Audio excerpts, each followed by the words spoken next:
Episode की शुरुआत में हम देखते हैं कि कैप्टन लू यही बता रहा था कि ये जो हमारे पास आर्टिफैक्ट्स हैं ना, ये एंशंट गॉड्स के साथ बिलोंग करते हैं। वो एंशंट गॉड्स जो यहाँ से डिसअपियर हो गए थे, लेकिन उनके आर्टिफैक्ट्स यहाँ पर रह गए। और अभी भी इंसानों में इन्हीं एंशंट गॉड्स के बारे में काफी सारी मिस पाई जाती हैं, जैसा कि इस पूरे दुनिया को इन्हीं ने क्रिएट किया, इंसानों को इन्हीं ने बनाया और उनके पास इतनी पावर है कि वो पूरी दुनिया को चेंज कर सकते हैं। और यही आर्टिफैक्ट्स उन एंशंट गॉड्स के होने का सबूत है, क्योंकि इनमें ऐसी पावर पाई जाती है जो कि हम सोच भी नहीं सकते और ना ही उसके बारे में इमेजिन कर सकते हैं। इसके साथ साथ हमें इससे काफ़ी नॉलेज भी मिलता है। और ये जो नॉलेज है, ये इंसानों के बस की बात नहीं है, ये इंसानों के दिमाग से बिल्कुल परे है। और जितने भी इंसानों के नॉलेज से ये सब कुछ मालूम हुआ है, उन्हें इकट्ठा करने के बाद ही ये बात मालूम हो पाई कि ये तमाम के तमाम आर्टिफैक्ट्स एक हिडन प्लेस में रखे हुए हैं। और इस जगह को हमने नाम दिया हुआ है relic room of ancient gods का। जब वहीं पर बैठा हुआ कमांडर लो उसे ये सारी बातें बता रहा था और ये भी कह रहा था कि ये जो मैंने तुम्हें क्यूब दिखाया है, ये भी एंशिएंट गॉड्स आर्मर का ही एक आर्टिफैक्ट है। तो आगे से हैरान होते हुए दुहान यही कहने लग जाता है कि मुझे तो लगा था कि ये एक लेजेंड है, लेकिन ये तो ट्रू निकला। अगर कमांडर के पास ये सारे आर्टिफैक्ट्स हैं तो दुआन के ज़हन में एक और बात आ जाती है, और वो बात यही थी कि अगर आपको पता है कि रेलिक रूम कहाँ पर मौजूद है, तो कमांडर लो उसे यही बताने लग जाता है कि मुझे कमांडर बनने हुए पूरे 40 साल हो चुके हैं और मेरा भी सिर्फ यही मेन गोल है। और गोल यही है कि मुझे इस रूम को सीक्रेट रखना होगा, ताकि कोई इसके बारे में पता ना लगा सके और इसका फायदा ना उठा सके।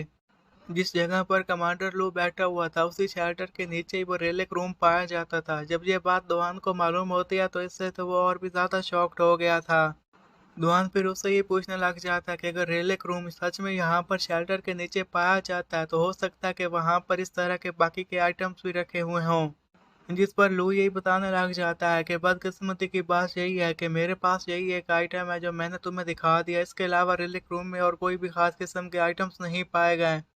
और जैसा कि हमारे पास जो टेक्नोलॉजी है, अगर हम इसी टेक्नोलॉजी का इस्तेमाल करें और वर्कफोर्स का इस्तेमाल करें और रूम को डिस्ट्रॉय किए बगैर हासिल करना चाहें, तो हमें और कुछ आइटम्स मिल सकते हैं।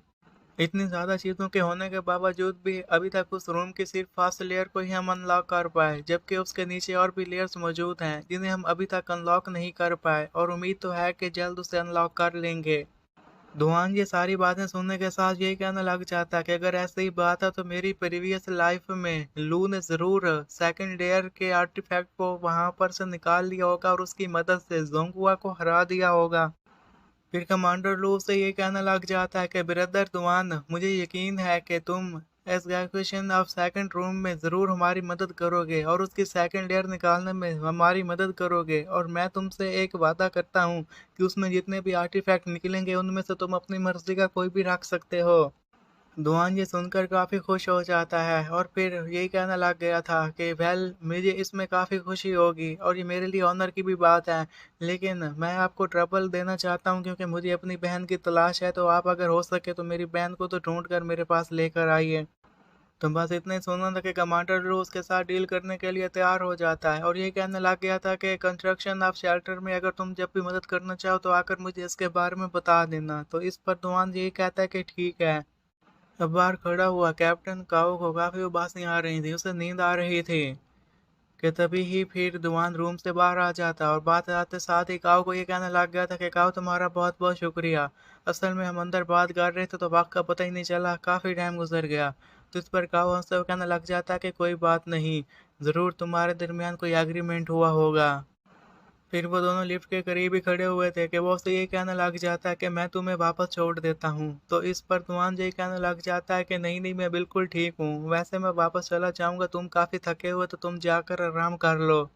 अब जैसे ही दुआन उस रूम से बाहर आ गया था तो पीछे से कमांडर लू किसी को कॉल मिलाते हैं। उसका नाम था प्रोफेसर जियांग, और वो ये कहते हैं कि क्या आप प्रोफेसर जियांग हैं। तो इस पर आगे से प्रोफेसर जियांग ये कहने लग जाते हैं कि हाँ भाई, कहिए क्या बात है कमांडर लू, अगर कोई खास बात है तो मुझे जल्दी से बता दीजिए। तो इस पर कमांडर लोग यही कहने लग जाते हैं कि क्या आप फ्री हैं, अगर फ्री हैं तो मेरे पास आ जाइए, मुझे आपको कुछ दिखाना है।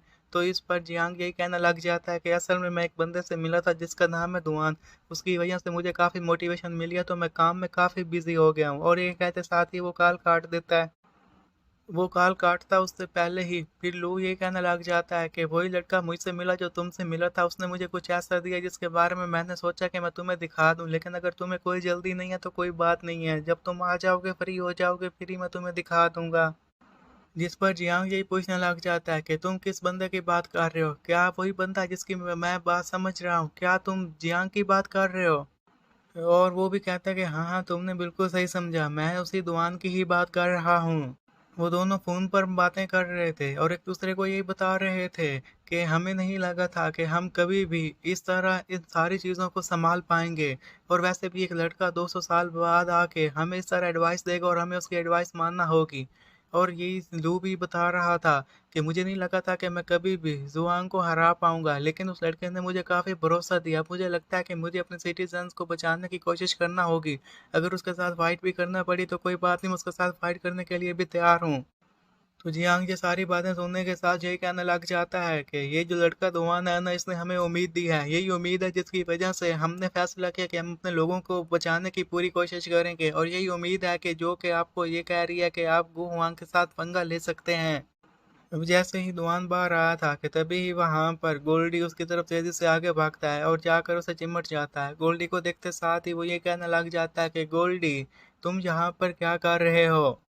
और गोल्डी के साथ उसकी दोस्त भी थी और श्रेया भी आई हुई थी, और वो दोस्त यही बता रही थी कि गोल्डी को तुम्हारे सेंट आ गया तो वो तुम्हारा पीछा करते हुए यहाँ पर पहुंच आया, हम बस यहीं पर घूम फिर रहे थे। और तभी वहां पर श्रेया भी यही पूछती है कि दुआन, क्या तुम ठीक हो? दुआन ये देखने के साथ फिर श्रेया की को ये कहना लग जाता है कि हाँ मैं तो बिल्कुल ठीक हूँ, तुम अपनी सुनाओ, क्या उन लोगों ने तुम्हें कोई नुकसान नहीं पहुंचाया? जिस पर श्रेया यही बताने लग जाती है कि जैसे ही उन लोगों ने मुझे अरेस्ट किया था तभी मेरी हेल्प करने के लिए कमांडर लू ने कुछ लोगों को भेज दिया था और उन्होंने मुझे बचा लिया, और ऊपर से मैं तुम्हारी बहन की तलाश कर रही थी, मैंने अवेकन की लिस्ट तो देखी है, वहां पर तुम्हारी बहन का नाम नहीं है। दुहान ये बात सुनने के साथ उससे कहता है कि ठीक है मैं तुम्हारी बात समझ गया, अब क्यों ना हम ब्रेकफास्ट करने के लिए जाएं और वहीं पर बैठकर बातें भी कर लेंगे। उसकी ये बात से दोनों इत्तेफाक करते हैं और दोनों काफी खुश हो गए थे। तो उधर हम कमांडर जुआंग को देखते हैं जो कि काफी गुस्से में आया बैठा था और यही कह रहा था कि तुम क्या कह रहे हो कि वो ब्रैट दुआन भी वहां पर लू से मिलने के लिए गया था? तो काफी गुस्से में आया बैठा था और ये कह रहा था कि बूढ़े लू ने अगर फैसला कर ही लिया कि वो मुझे अपोज करेगा तो ठीक है, मैं भी उसके साथ फाइट करने के लिए तैयार हूँ। और वो अपने साथ खड़े हुए कैप्टन को ये कहने लग गया था कि मैं तुम्हें बस एक ही ऑर्डर देता हूँ कि जितने भी लोगों ने अवेकन कर लिया जल्द से उन लोगों को मेरे पास लेकर आओ और उन्हें हमारी आर्मी में भर्ती करो, क्योंकि आगे हम उनका यूज करने वाले हैं। जिस पर कैप्टन उसकी बात सुनने के साथ ये कहने लग जाता है कि ठीक है सर, जैसा आप कहें सर। गुआंग फिर मन ही मन में ये कहने लग जाता है कि लो यांग, मुझे समझ में नहीं आ रहा कि आखिर तुम ये सब कुछ क्या करने की कोशिश कर रहे हो, लेकिन तुम कितनी भी कोशिश क्यों ना कर लो अब तुम मुझसे आगे नहीं बढ़ पाओगे। पूरे 30 साल हो चुके हैं, मैं हमेशा से तुम्हारे नीचे लगा रहा हूँ, लेकिन अब वक्त चेंज होने वाला है, अब पावर मेरे पास आने वाली है। अब रात का वक्त था, दीवार पर हम कुछ लोगों को देखते हैं जो कि शायद यहाँ पर शिफ्ट लगा रहे थे। तभी एक बंदा दूसरे के पास आता और कहने लग जाता है कि मैं यहाँ पर अपनी इसी शिफ्ट को चेंज करने के लिए आया हुआ हूँ। और दूसरा बंदा ये कह रहा था कि शुक्र है तुम आ गए, अब मैं आराम से जा सकूंगा। और फिर पहले वाला बंदा वहां से जाने वाले बंदे से ये पूछने लग जाता है कि तुम जो इतनी देर पर यहाँ पर खड़े रहे हो, क्या यहाँ पर कुछ हुआ तो नहीं है? तो दूसरा बंदा पहले वाले बंदे को ये बताने लग जाता है कि जब तक मैं कमांडर लू के नीचे हूँ तो मुझे ज़्यादा परेशान होने की कोई ज़रूरत नहीं है, और तुम इतना नर्वस क्यों दिखाई दे रहे हो? तो इस पर वो पहले वाला बंदा ये कहने लग जाता है कि तुम्हें तो पता है कि अगर यहाँ पर ज़ॉम्बीज़ आ गए तो फिर हमारा क्या हशर होगा। वो अब वहीं पर गूगल्स लगाकर चेक कर रहा था कि कहीं के वहां पर ज़ॉम्बीज़ तो नहीं आ रहे, कि तभी वो बातें करते हुए खामोश हो जाता है। तो इस पर दूसरा बंदा पहले वाले बंदे से ये पूछने लग जाता है कि तुम्हें क्या हुआ, क्या तुम ठीक तो हो ना?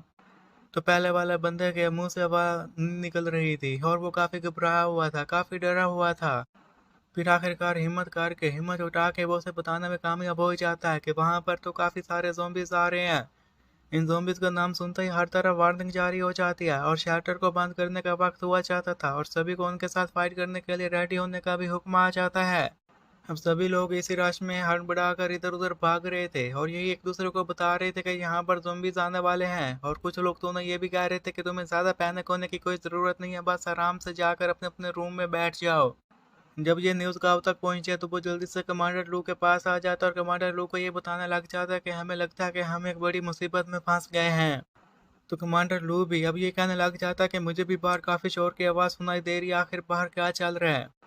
तो इस पर वो ये बताने लग जाता है कि एक लार्ज ग्रुप ऑफ ज़ॉम्बीज़ यहाँ पर आ चुका है और वो हमारी बेस से बस थोड़े ही दूर हैं, जल्दी हमारी बेस तक पहुँच जाएंगे। और उनकी स्पीड की बात की जाए तो ऐसा लग रहा है कि 2 घंटे के अंदर अंदर वो सारे के सारे ज़ॉम्बीज़ यहाँ पर आ जाएंगे। जब कमांडर लो से ये पूछता है कि वहाँ पर आखिर कितने सारे ज़ॉम्बीज़ हैं जो कि हमारी तरफ आ रहे हैं, तो इस पर काऊ ये बताने लग जाता है कि मेरे ख्याल में कुछ 10,000 ज़ॉम्बीज़ हैं जो कि हमारी तरफ आ रहे हैं। और यहीं पर ये एपिसोड ख़त्म हो जाता है। और अगर इसका अगला पार्ट देखना है तो उसका लिंक मैंने डिस्क्रिप्शन में डाल दिया है। अब इसके अगले पार्ट्स उसी चैनल पर आएंगे, तो आप उस चैनल को सब्सक्राइब कर लीजिएगा।